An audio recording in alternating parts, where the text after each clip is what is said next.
TSUTigers.com here with head coach Rod Reed. Coach, kind of talk about the opening of spring practices. I thought we had a good day on Monday. The guys came out. They were very enthusiastic. It was a high-energy practice. The coaches bounced around, players bounced around, and it was exciting to see some old guys making, big plays, and also good to see some new guys making some plays. It was great to see O'Shea out there, throwing a little 7-on-7. He did a pretty good job in there.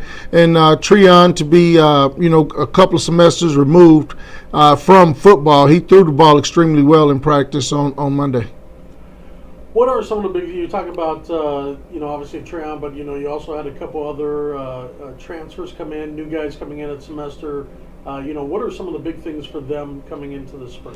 You want to develop a cohesiveness on your offensive line. And losing Dunker and Kenton, you got guys stepping up in there now like Chidi Okeke and, Ty Allen will grab a much bigger role. And, you got Jamal Jelks who started, 4 or 5 games last year as a true freshman. So you want to develop that chemistry on your offensive line. But defensively, we've got to find some guys up front that can play and that we can defend the run against. And, Michael Perry and Justin Andrews, Culpepper, those guys are going to be huge this spring, along with Jason Morrow, to be able to find those inside guys that can hold up in the middle.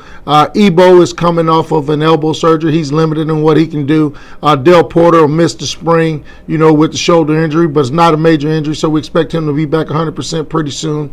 And, other guys are young guys you want to see do well. You want to see what guys like Ferguson can do at linebacker. You want to see Blair Edwards step up. He'll be a full-time starter at Sam this year. Justin North is moving over inside to the will position. So it's a lot of different pieces of the puzzle that we got to gain a lot of confidence in on the defensive side of the ball. I think the secondary may be our strength this year with those guys when healthy. You got Cook, Travion Duncan, Terrell Bonds. Gabe Scott is over there on the other side along with Neiman Armstrong. So we've got a lot of young guys. Larry Wilhoit at the safety position who they just got to grow up.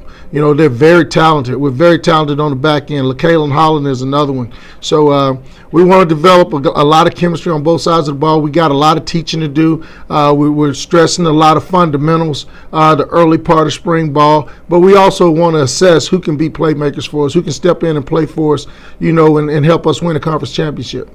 Now, you mentioned, obviously trying to build some cohesiveness as well as go back and get some fundamentals. But as a whole, as well as having a new defensive coordinator, what are some of the big things that you would like to get out of the spring session? The biggest thing we want to get out of it is be fundamentally sound. We want to, we figure if we can be fundamentally sound with our athleticism on both sides of the ball, if we can get guys lined up and going in the right direction, that's a huge plus for us. And defensively, we got decimated with injuries toward the end of the year, and we had some guys, plugging some guys in at different spots that didn't fare well for us. This year, I think we've developed a lot more depth, and I think that's the big key for us is developing depth on both sides of the ball, because over the last couple of years, we start fast, but we're not finishing strong. And a lot of finishing strong has to do with who's healthy at the end of the season. And we've got to find other guys that we can put in that'll help us stay healthy throughout the entire season. So developing depth and not having a huge drop-off, when you go to your 2 guy or sometimes maybe your 3 guy because of injuries where it won't kill you. So that's the biggest thing is develop some depth. Okay, thank you, Coach. Go Big Blue.